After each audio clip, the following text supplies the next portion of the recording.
What if the biggest risk in retirement isn't running out of money, but drifting apart from the person you're retiring with? Welcome to the Aging Well podcast, where we explore the science, stories, and strategies that help us live longer, healthier, and more purposeful lives. I am your host, Dr. Jeff Armstrong, an exercise physiologist with a passion for making science simple and life better as we age. My guest is Chris Maduri, who has spent nearly 2 decades helping people plan a predictable retirement. What sets Chris apart is that he doesn't just talk about numbers, he talks about people. Chris works with couples to help them emotionally align around what retirement is really going to look like, how they'll spend their time, how they'll handle change, and how they'll grow together instead of growing apart. His work fits perfectly with this podcast's mission, because aging well isn't just physical, it's relational, emotional, and deeply human. Chris, welcome to the Aging Well podcast. Let's start by having you just tell us a little bit about yourself and what led you from financial planning in retirement to emotional alignment. Wow. Well, thank you for having me on. So I had been working as a wholesaler and financial planner, and everything's been going well. And I'd say once I got into my 40s, had a little bit of a spiritual breakthrough, if you will, and it had been coming on, and really just getting in alignment with God and in my purpose. Felt like I'd been in a job, kind of doing a job and helping people, but the motivation was purely for, financial purposes. And as I, started growing in my faith and started growing in my spirituality, spending more time listening than just, whatever my thoughts were taking me to. It kind of felt like the messages were coming through and the breadcrumbs were being left. And that's kind of how I got here, just following the breadcrumbs more than anything else. It wasn't really one catalyst or one moment. It fits perfectly within the theme of this podcast, where we are transforming as we go. And, our listeners and viewers know that we've kind of evolved from what I'd call well-centered fitness to now our SPIES model with the spiritual, physical, intellectual, emotional, and social. And we're really leaning into transformative aging, that it is more than just planning for retirement or planning not to get sick or planning to live longer and how we're going to do that. It's about that spiritual piece, and you can't separate aging well from the spiritual. And so I'm really excited to have this conversation. So after nearly 20 years in retirement planning, what surprised you most about what really makes retirement succeed or fail? Wow. I think that's a really great question. I would say the planning, but not just the financial planning aspect of it. Really taking the time to get honest with yourself and get honest with your spouse about what you truly want, where you want to be, how you're going to spend that time, how you're going to make that shift, because so much of our identity tends to be wrapped up in what we do, right? What we do is who we are for a lot of people. And, whether you're a police officer or a CEO, once you're in retirement, a lot of that changes. And, can almost have like an empty nester syndrome in a way, where there's a loss of identity. So planning for how you're going to spend that time is really going to determine whether the retirement is enjoyable or whether it's just kind of going through the motions, and whether there's more loss than gain on that side. So from your experience, why have you found that so many couples are preparing financially for retirement, but not emotionally? I think we put off the difficult questions, and we tend to be on the treadmill of life. And the biggest concern in retirement is obviously running out of money. So that's kind of our benchmark, and really where we focus, most of our time. We don't find a lot of stillness in life, right? We have kids going on, we have life that's happening. And if you don't take the time to kind of sit with yourself and really explore within you your own, the wants, the deep wants, right? Not the ego wants, Right. but what's really taking place inside of your body and inside of your soul, you're kind of led by your ego instead of led by your spirit. That's a great answer. And so what does emotional alignment actually mean in the context of retirement? We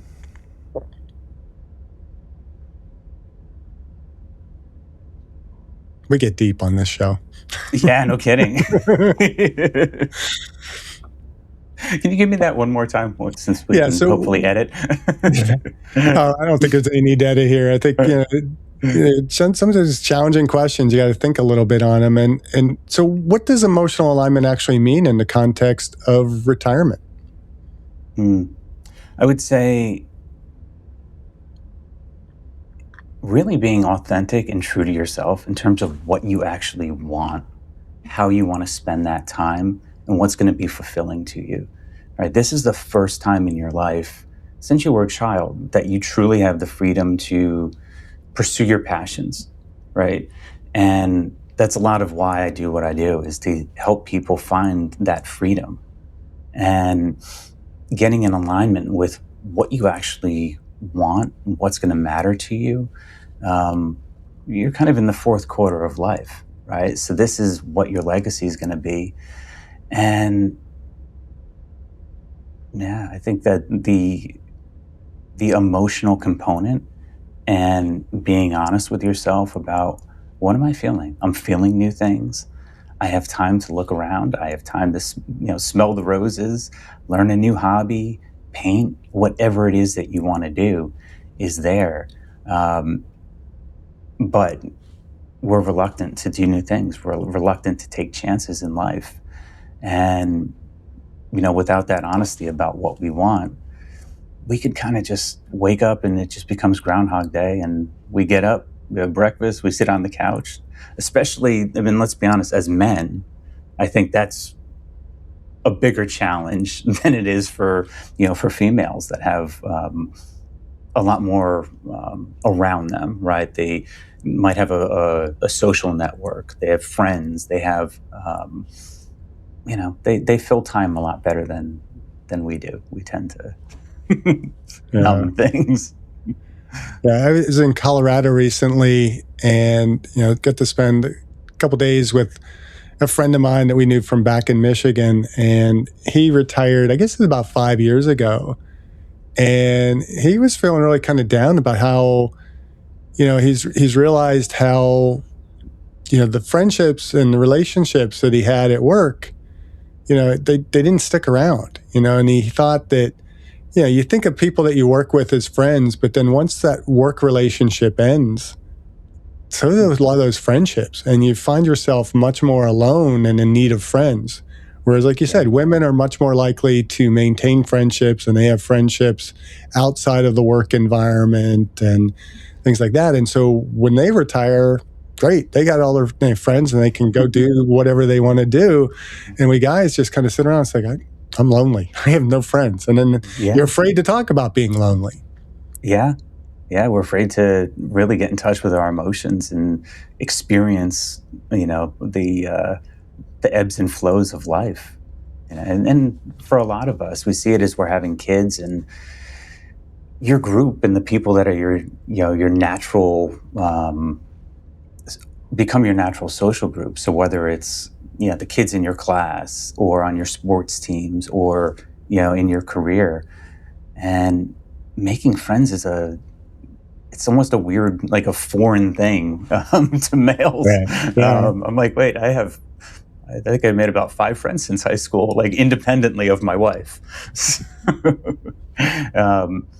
But the interesting thing is that when I started doing new things and really looking at what I want to be doing, even if it's not what, so I spend my time outside. I love to exercise. I love doing yoga. I also love doing boxing. You find your tribe because you have like interests. But if you're never doing anything, True. it's going to be tough to find that tribe. Or if you're doing things that are you're kind of being forced into instead of what you actually want to be doing, it's going to be tough to find your aligned network. Yeah, that can be tough too, as well as in retirement when so many people are not retiring in the same community they've worked in for, the last 40 years. You moved to Florida. You're from the East Coast. You know that most people that are in Connecticut are going to be moving to Florida when it's time to retire. And so you move to a new area, and then it's suddenly you don't have those connections. Yeah. And I know from my dad and his wife.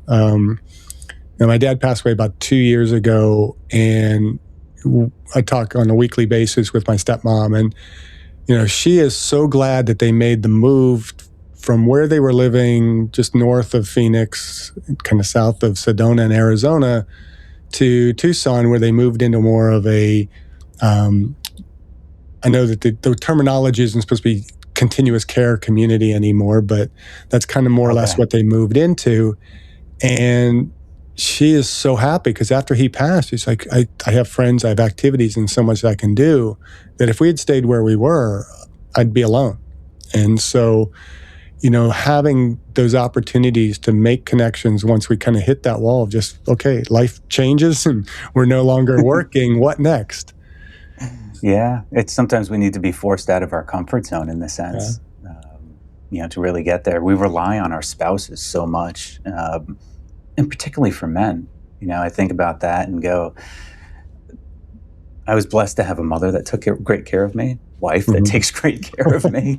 A lot of times when, the unfortunate thing is that when the female passes first, the male passes shortly thereafter, because the reason to live, it's like a lot of those eggs were in one basket.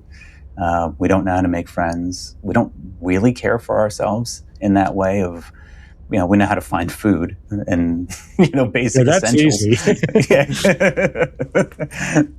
But, and a lot of times we think that we'll spend time with our kids or our grandkids, maybe in generations past, but unfortunately the way that the economy goes, you oftentimes can't afford to live in the same city as your parents, or work relocation and life happens.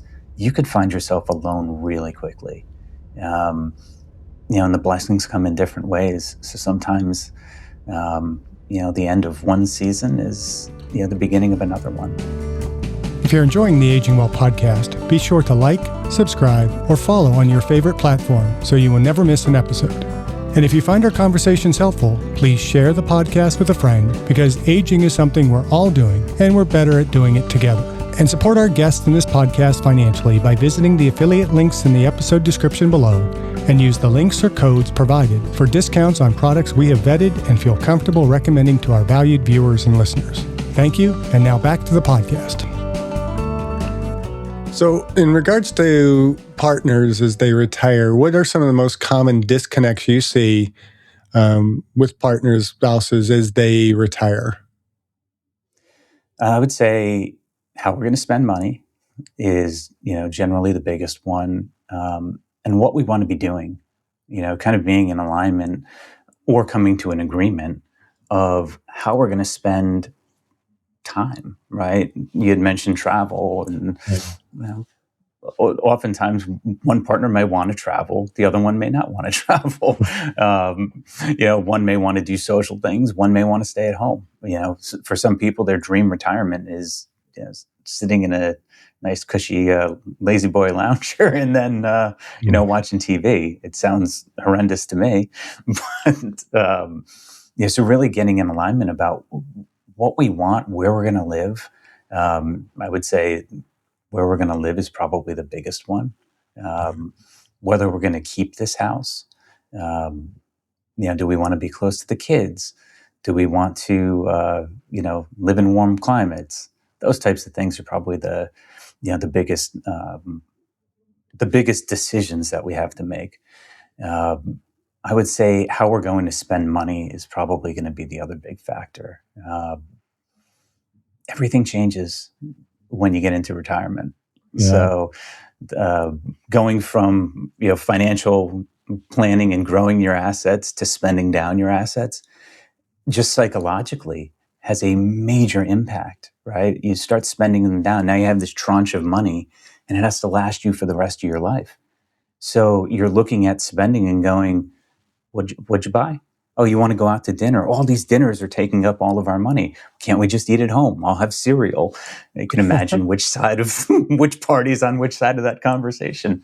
But that scarcity mentality in retirement can take such a psychological toll and add unnecessary stress, right? And then you have stress, and now we're at odds.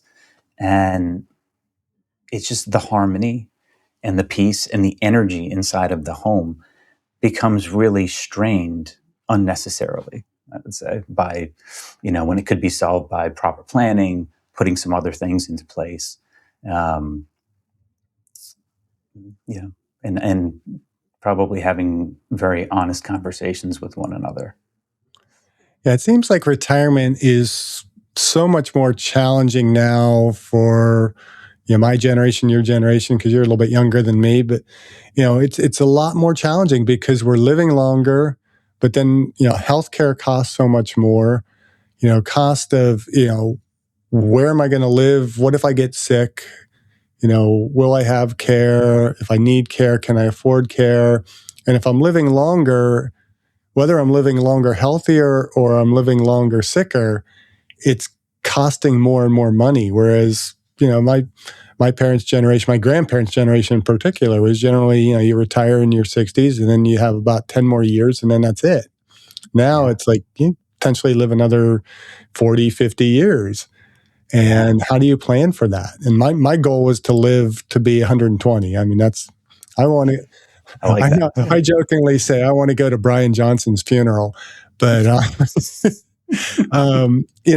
but I got to think about that is like, I'm a college professor. We don't make a lot of money. I got my retirement fund, but as long as the economy continues, I can be okay. My wife has planned a lot better than I have for retirement, but you got to have money available or you have to have some source of income. And, I might want to work. My wife might want to travel. How do we do that? And how do you avoid the resentment of, wait a minute, I'm still working and you're going on vacation all the time, spending the money I'm making? What?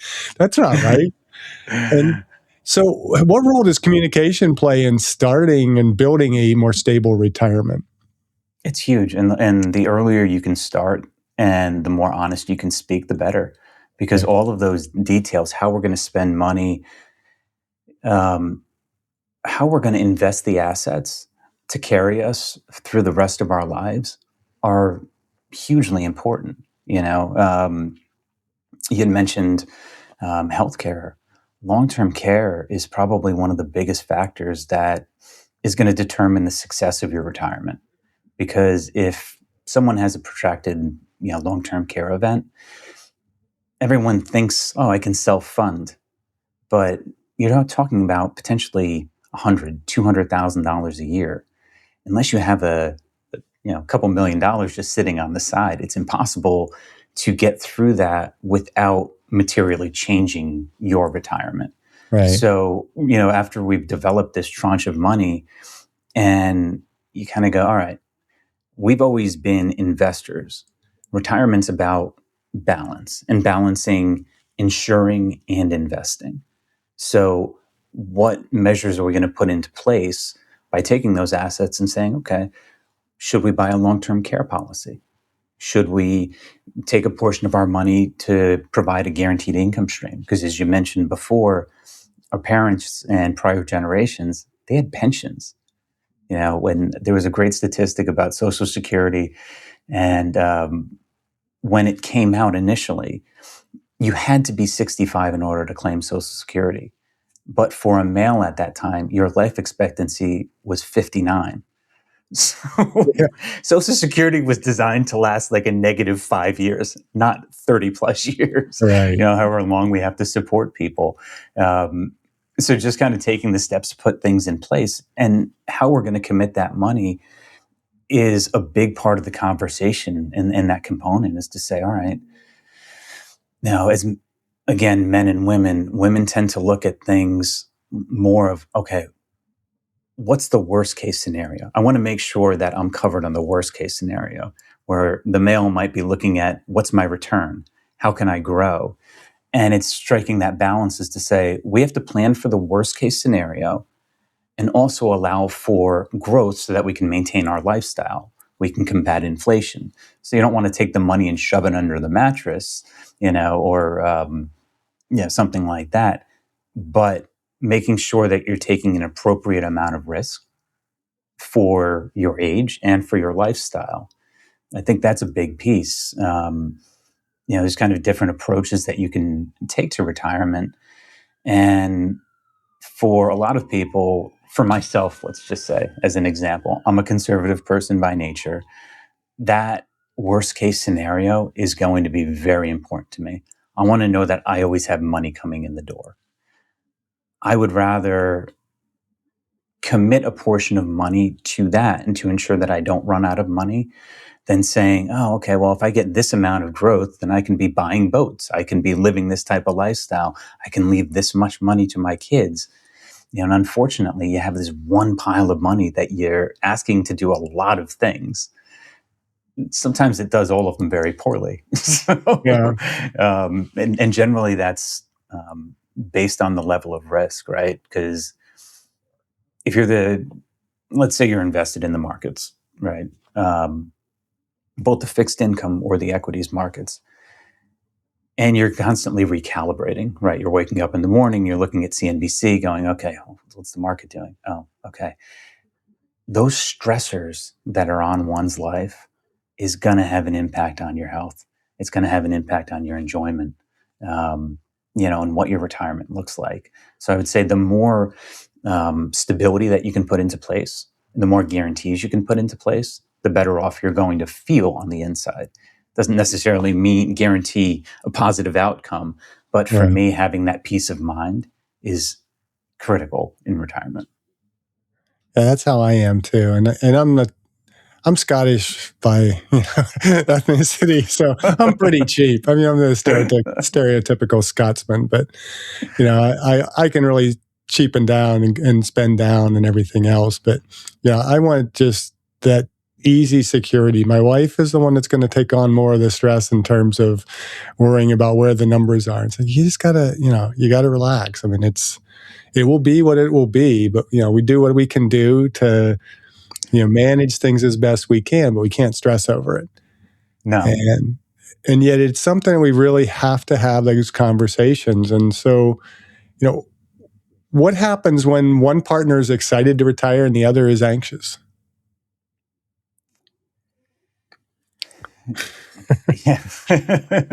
Divorce comes, right? No. Yeah, exactly. The great divorce has been coming up a lot lately, which actually is becoming a bigger thing. It's really, I think, coming to an agreement. You don't always have to see eye to eye.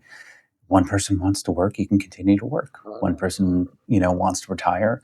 I always feel that you make the decisions for yourself, right? Everybody's allowed to, kind of choose and do what they want.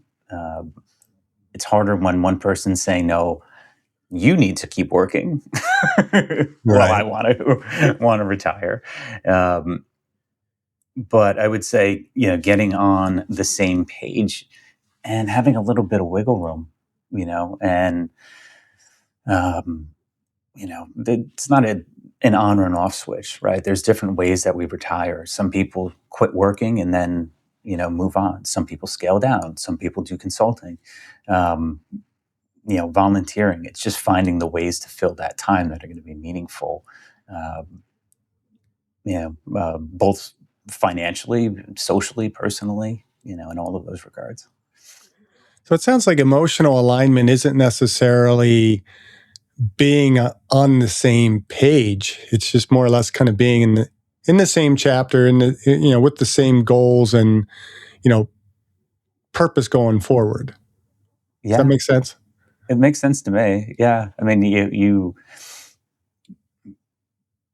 don't necessarily have to agree with somebody in order to, I know it's very counter to where we are today in society, but you don't have to support somebody in something in order to say, I respect that. I can, I'm okay with that. That's your Yeah. decision. That's your choice for you.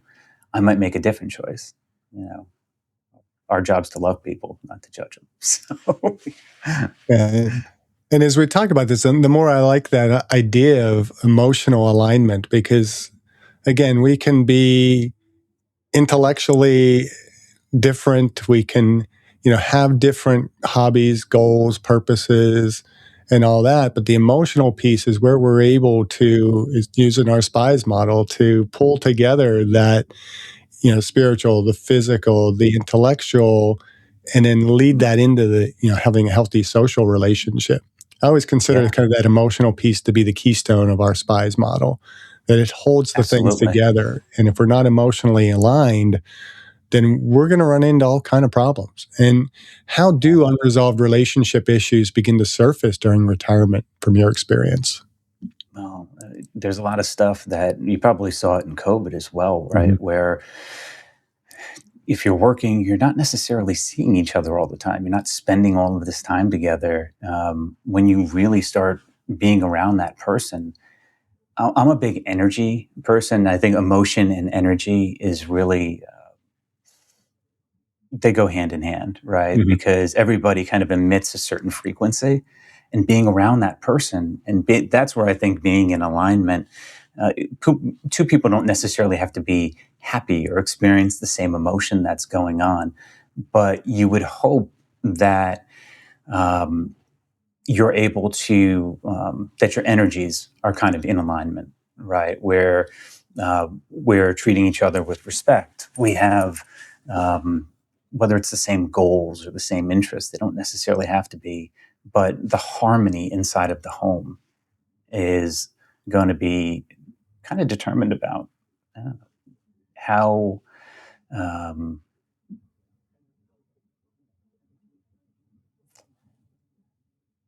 how much stress and how connected we are. I think is kind of tied to what frequency we're on. I know it's a little bit. Well, you're a West Coast guy, so it's a little bit more woo woo than. Yeah, well, I haven't bought into that West Coast woo woo stuff. I'm more East Coast woo woo. So. Well, it's I think it's a big component, and I think the spirituality piece, the faith piece, and all of those are just finding the time, right? Finding the time for stillness, finding the time to allow, to observe, to appreciate the beauty of what's around you. Those are things that as you get older, I think are just so much more critical. Like, I think there's a reason that the universe slows us down a little bit, and so that we have time to appreciate that and to realize that all of these things, we're human beings, not human doings. So, Right. And that human element and having grace for each other, and an appreciation for what we do for each other. This is all based on mindset. I think emotion and mindset are, kind of go hand in hand in that sense. What we believe produces what we think, right? Because we kind of look for the evidence to support our beliefs. And if we have those thoughts about our spouse in particular, about, oh, he's so this, she's so that, you look for the evidence to support it, you're going to find it, right? Because we're human. So we have days that we do this, we have days that we do that. So that mindset about how we view our spouse is a critical component as you start spending more time together. Yeah, you got me thinking of the Pierre Teilhard de Chardin quote. He's one of my favorite. He's both a Jesuit priest and a paleontologist, and I've loved his readings. And he talks about how we are not human beings having a spiritual experience; we're spiritual beings having a human experience. And I think that really speaks to this idea of emotional alignment and our SPIES model. But what does aging well together look like to you? You're married, so you and your wife, I'm sure, have already had these conversations. Otherwise, I have to call you a hypocrite, right? So what are you looking at? Yeah. I think for us, and again, going back to COVID it was a weird time. So my wife travels quite a bit for work. We had the benefit of spending a lot of time together, going, wow, we have time to have conversations that we weren't able to have before.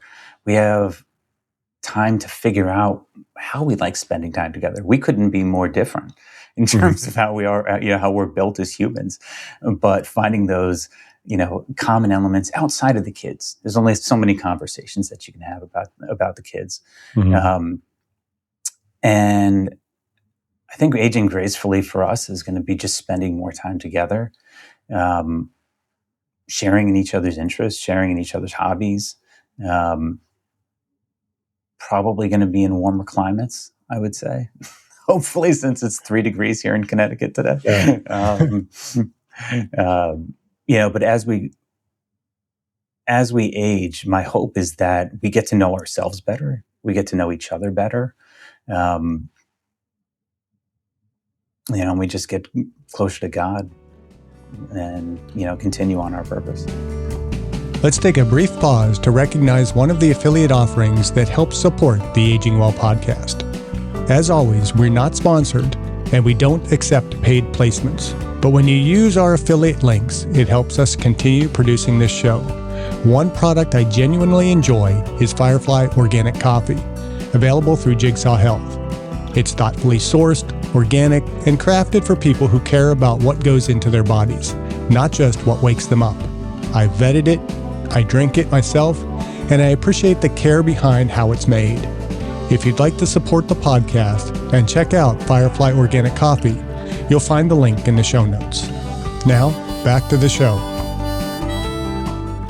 I love how purpose keeps coming up, and I always spell that purpose with a capital P as opposed to the small p purpose. And I think that's one of those transitions that we have to think about as we're moving into retirement is, what is that big P purpose? Why are we here? What impact are we intending to have or not have, which could be a problem, going into our retirement years? And how do we see that aligning with our spouses and our partners and our children even? I mean, I think we haven't really talked about the importance of having these retirement conversations with the kids either, because that's important. Because if your kid's expecting that, they're going to be left this big pile of money when you pass away, you got to have a little bit of reality conversation with them. It's like, the economy doesn't work quite that way anymore.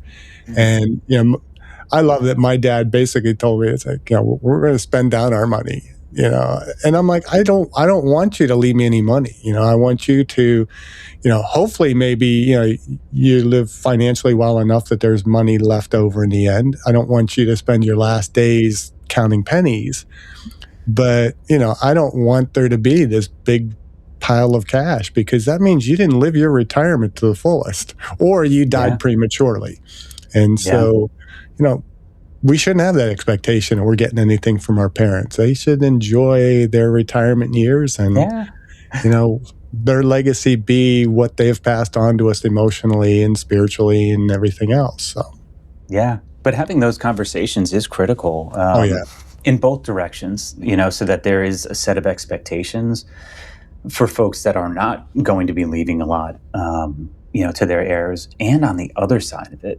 Because, from a financial standpoint, we don't want to have the conversations, right? I don't know about you, but I heard the terms even Steven a lot when I was growing up.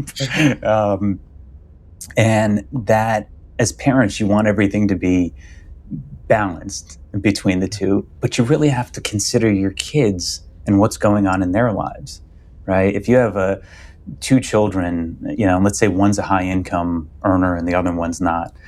And then let's say you have a bunch of assets like a house, and then you also have a bunch of, qualified money. If you give the house to the person that doesn't have a lot of money to pay for it, that's going to be a problem. If you give a bunch of income to somebody that already has a lot of income, you're giving them a tax time bomb. So really having those conversations and bringing the next generation in to those planning meetings, so that we can all be on the same page. There's no surprises. And, you'd love if it was just a natural handoff, as to say, okay, here's the person you're going to call. Here's what you can expect. What can we put into place while you're alive, so that when you're gone, that's a really tough time. You're processing so much. You don't need the added stressors. I think that in retirement is, how can I reduce the stress? How can I make this as seamless as possible? And all of this comes from having like really authentic conversations with everybody, whether it be your partner and this and that. And then that's another, in terms of disagreements, how we want to leave the money to the kids versus do we want to spend the money. There can oftentimes be a divide on that one as well. But the good news is that all of these problems can kind of be avoided simply by talking about them and addressing them. Right. Unfortunately, as a society, we have a lot of communication issues, and we tend not to lean into the fact that we just need to sit down and talk to one another, and feel free to disagree, but come to some sort of resolution, or at least inform one another. If we know our differences, it's a lot easier to interact than you're just making assumptions about the other person. Totally. I mean, supporting, there's a tendency to say we have to support everything that's going on, but supporting people's bad decisions is not a way of loving them, right? Versus if you see someone going down a path, the loving thing to do is to offer help, offer counsel, and those types of things, and without judgment, so that we can talk to our kids about what's going on in their lives. We can talk about, I'm a dad and I have my hopes for what my kids do in their lives. My hopes and dreams for their lives are inconsequential. What they want in their life and is really what's going to determine what they do. And, I can offer support and I can offer love. And if they're going off track, I can pray for them to come back, while still not judging what they're doing. So, right. I know we're going a different direction there. No, we're not. I mean, I think that's the whole point of this conversation, is that retirement isn't strictly financial or physical from that standpoint. It's not about longevity. It's not about, living longer, taking care of health and our finances. It's about our spiritual, emotional, intellectual well-being as we, enter into our golden years, as they call them, right? Yeah. And so, what we're having here is a SPIES conversation. It's dealing with the spiritual, physical, intellectual, emotional, and social aspects of retirement. And it's, I think, something that we don't talk about. And I think that's why, to me, this is the Aging Well podcast, because I have people on like you that can help align us in the proper ways to be able to age well. Yeah. Yeah. We got to get people trying new things, right? I mean, that's we're just programmed to make life efficient, right? How can I do it faster? How can I? And then you get that Groundhog Day effect, and you come into retirement, you got all this time, and if you don't have any interest in trying something new, like pickleball or mahjong, or there's a lot of activities that are that are available if our minds are open to them, but if our minds are closed off and we only see things a certain way, we're going to miss out on so much. Oh, yeah. We're going to miss out on a lot of people that we probably would have really enjoyed spending time with. And, if we could just get over the idea of something new and put our egos aside and, kind of get a sense of what our spirit actually wants and craves, life can be really beautiful. Of course, that's probably easier said than done, but what are some practical steps that couples can take to align emotionally before they retire? I would say the biggest thing is finding ways to talk to each other coming from a loving place, right? Where we're all human, right? We have different ways of talking to each other. I'm generally a non-confrontational person, so I'll, put things aside, and not saying them doesn't really help, right? Being able to not only give, but to receive feedback, from somebody so that we can make changes. You don't have to necessarily change who you are, but you have to find a place where you can speak honestly to one another about what you want.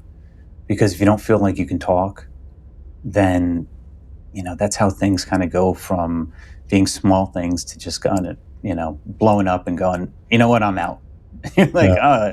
I didn't really see that coming.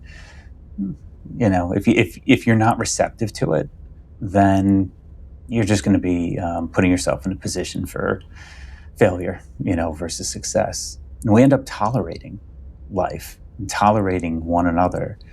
And it doesn't have to be that way, right? I think that communication and love and focusing, and for me, it's seeing somebody through God's eyes, right? Offering forgiveness, having self-control to not say the things that, you shouldn't be saying to somebody. Just finding the love for one another is, we spend so much time focusing on our needs that it really kind of takes a hold of us. And we're searching for how this is going to work out and how I can make this happen in our own strength, instead of looking around and going, how can I help? How can I serve? How can I?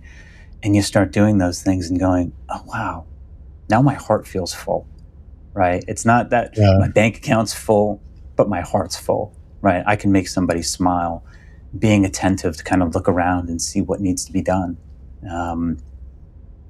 It's a huge, part of finding our own purpose in life, right? And finding the places that we need to be in. So that honesty, and maybe a joint reading of the 5 love languages, I think, is also probably helpful, to really understand. My wife's been on me to read that book. She talks in love you got languages. it. You got it. I don't talk in love languages. I just, so now you're forcing me. I might have to read that. Well, it's really eye-opening. For me, was getting a sense of myself, because what I think I need versus really what's underneath.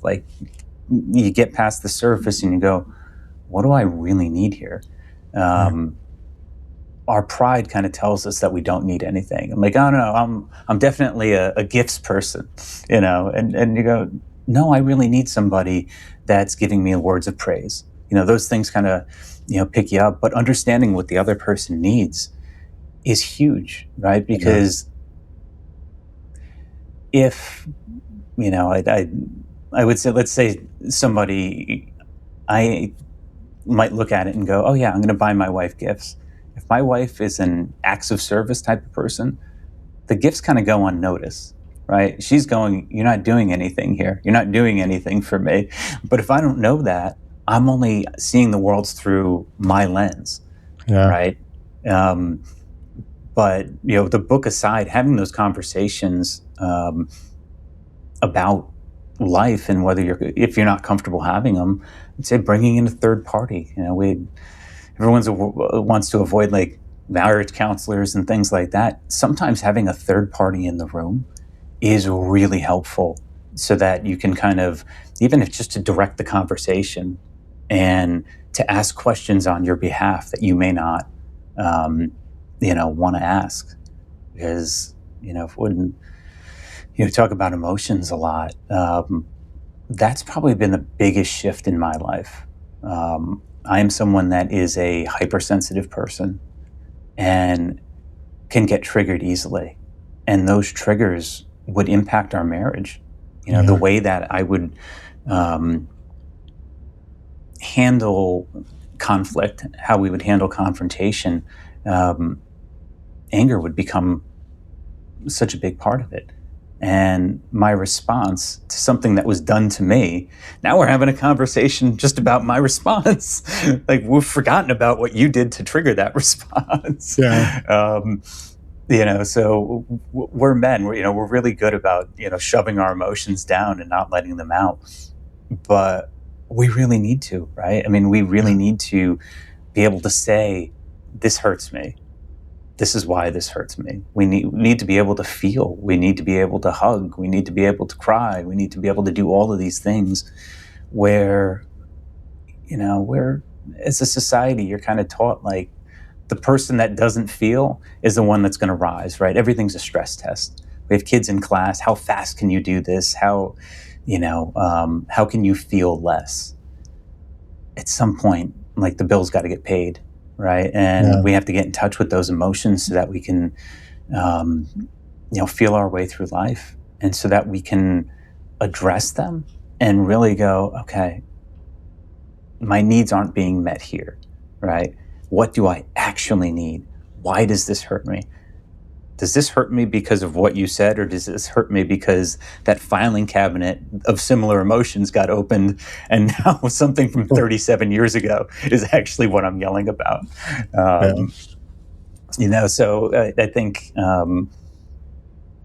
if we're not comfortable having the conversations just one-on-one, bringing a third party into it, whether it's if you're in the church, that's a great way to find people that can help you navigate these things.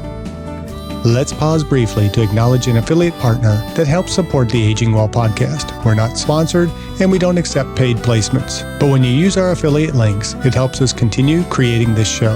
One product I've personally vetted and believe in is Nemo, a simple but thoughtful solution designed to support knee comfort and mobility during daily activities. I appreciate its practical design, ease of use, and focus on helping people stay active as they age. It's a product I'm comfortable recommending because it aligns with our philosophy of supporting movement, function, and independence. If you'd like to support the podcast and learn more about Nemo, you'll find the link in the show notes. Yeah, you're bringing up all this stuff. I have to think about it with myself. I'm not one that keeps my emotions pushed down. I let them out and just expel them and basically just like exercising a demon. It's just cast out of me and it's gone. But I've had to learn more and more about the impact of how my responses affect other people, and then how I respond to how they respond to me. And those are things that you don't manage without having the conversations. And whether it's being willing to be open about yourself to others, allowing yourself to be vulnerable with your partner and your children and your the rest of your family, or bringing in a therapist, bringing in a pastor, or even just bringing in other people that you can talk with. You don't get past all those things. And I love that you're doing this with people who are approaching retirement, because we don't want our relationships to fall apart when we get into the years of our life that should be the most enjoyable and the most really successful and fulfilling and vital years of our lives. And so if you could give just one piece of advice to couples that are preparing for retirement, what would it be? I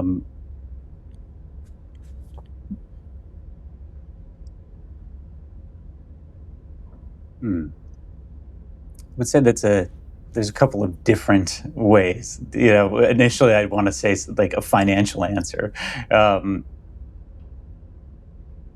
I would say to get in touch with yourself, find ways to enjoy the present moment, because we're running out of those moments, right, in life. Being in the present, being in the now, finding out what you really want and what's really going to be fulfilling to you during that time is going to determine how successful your retirement is and how you spend those days. Without having those honest conversations with yourself, we can end up going through the motions. We can end up living in the past, living in the future, but we're not here right now. So taking the time to find some stillness and really to search your heart is going to make all the difference in how you enjoy that time. That would be the emotional answer. The physical answer is to actually prepare for retirement. Yeah. Again, they can't be separated. I going back to my SPIES model, I can't separate any of those 5 dimensions. They're so intertwined, but really at the foundation of all is, in this case, we can talk about, the spiritual and the financial as opposed to the physical, but, physical is financial. But, if we don't have the finances and our emotions and our spiritual aligned, there's going to be conflict. And I love what you're talking about here. Yeah. The physical does impact a lot of it, right? Because if you're not physically, how you're taking care of yourself is going to determine how you spend that time. Right. It's going to impact your finances. Because if you're not taking care of yourself, if you're not moving your body, you're not putting yourself you're not giving yourself the best chance to avoid some of those long-term care components and some of those issues.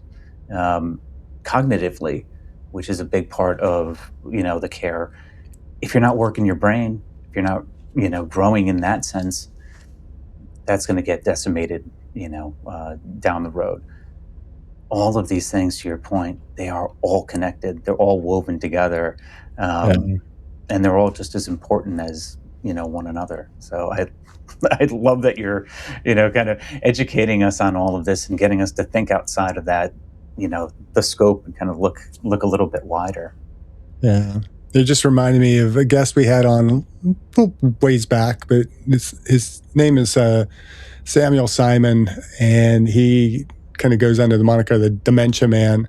Even though he doesn't like the term dementia, he prepares more, neurocognitive impairment and those types of things. But he does a little, he has dementia, and he does a little stand-up single actor piece that he performs for people. And he was talking about, at one point, his wife had what they thought would be terminal cancer. And so he had to be her caregiver and go through all that. And then she survived. And then as soon as she kind of gets through all that, turns around, he gets dementia.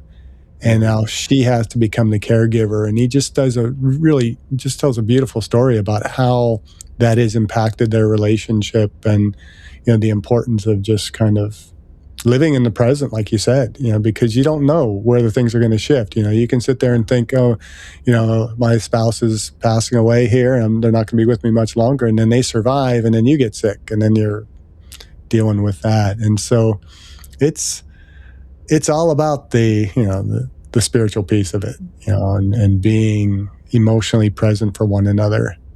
Yeah. And so let's shift gears a little bit. This is a question I ask of all my guests on the Aging Well podcast. What are you doing personally to age well? And you mentioned exercise. You look like a fit guy, so. Yeah, reasonably fit. I would say meditation's probably the biggest component of that. Spending time with God, spending time to listen, helps me to kind of keep the ego in check a little bit there. Physically, I love doing yoga. Kind of keeps me in the moment and forces me to stay inside of my body.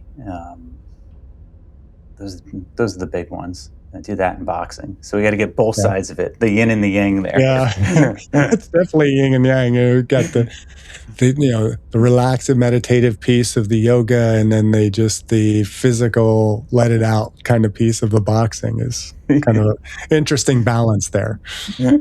Yeah, now you got to have that dichotomy, but really just trying to keep growing. In all all of the SPIES elements. I think to make sure that I'm moving forward, making sure that I'm following the path, and looking at how I can be of service, right? How I can serve God's kingdom. That's really where I'm finding the fulfillment. So if I keep going down that path, I think I'll be in a good position one way or another. Well, speaking of being in service, I mean, I love what you're doing professionally. How can and I'm assuming that your services are not just limited to Connecticut. With technology now, you can provide both financial and emotional alignment guidance to anybody. So how can our viewers and our listeners find you, connect with you, and maybe even tell us a little bit more about what services you do offer? Yeah. You can go to vibrantretirement.com. That's my website. So I'll offer one-on-one coaching. We'll do, risk analysis of a portfolio. I don't try to think of it as services. I think of them as conversations. And, if you're just looking for another opinion on something, and I think my job is to help identify the blind spots in your retirement and to maybe offer some solutions that would be a good fit. And one of the interesting things about my background is that I had started as a wholesaler working with financial advisors, and I still work as a wholesaler. So a lot of people have that delicate topic where, oh, well, I have someone that I'm working with, and I think it's more heads are better than fewer. So having the ability to engage in conversations, with the financial advisor, and to really kind of come together to put together the best plan possible for folks. Yeah, I would say give me a call, and everything is, every person's retirement is their own. So I don't want to generalize anything, but we'll, take a look at it and make sure that we're in the best position for success. Well, we'll put that link in the description notes. Anything we failed to talk about today? I know we went off on a little bit of tangents, and we could get deeper I in feel some of like I these could areas, talk to you but for a very long time about a number of topics here. Yeah.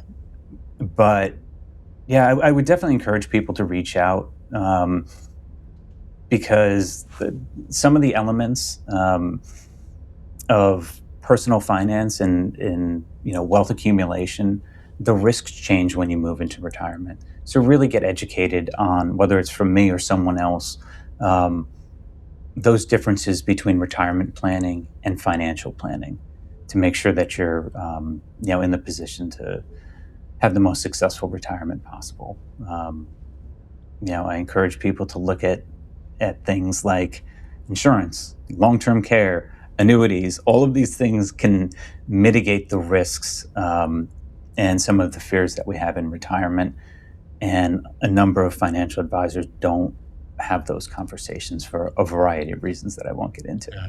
So, if you have any questions, I want people to feel comfortable, comfortable having conversations without any expectation. You call me and it's not like, oh, now you owe me something. Having a great conversation with somebody is enough for me. And it's one of the ways that I serve God, because I know in retirement, what God wants for people is to explore their passions and to find harmony and energy and peace. And it's really hard to do that if you're stressed out about running out of money. So, please feel free to reach out. So what gives you the most hope when you watch couples do this well? It's really interesting. One of the places that I was led earlier this year was to start a Bible study group. And as I mentioned before, my wife travels a lot for work. We have 4 children, so not wanting to monopolize evenings and everything else, I said, no, I'm going to do this during the daytime. Most people my age are not around in the mornings to, have Bible study at 10 a.m. Retirees are. So my Bible study groups generally consists of retired couples. And it is the most beautiful experience to see and to hear people have conversations. And sometimes they have differences. Sometimes they're aligned on things. But the love that is shared there overcomes any differences of opinion, differences of style, differences of wants. That has been it's made such a profound impact in my life, of being able to talk about God and to see what hopefully the next phase of our life looks like for my wife and I. That gives me such hope for, a beautiful future. But while still being in the present, still having hope for the future. But yeah, I would say that, and for me, taking those chances to kind of open myself up to new things, open myself up to being around new people, those experiences just keep encouraging me to follow the breadcrumbs and know that I'm going in the right direction. So there's hope there. It's a beautiful answer, and we're going to end there because that's not the more. It's not going to get better than that, Jeff. No. So I really appreciate what you're doing. I loved having you on today. I love this conversation. Just keep doing what you're doing. Keep yourself and others emotionally aligned, and keep aging well. Thank you so much, Jeff. I appreciate it. You're welcome. Thank you for listening. I hope you enjoyed this episode of the Aging Well podcast. Please like, subscribe, or follow, and share this episode with a friend. And be sure to visit the affiliate links in the description below. Thank you for listening, and until next time, keep aging well.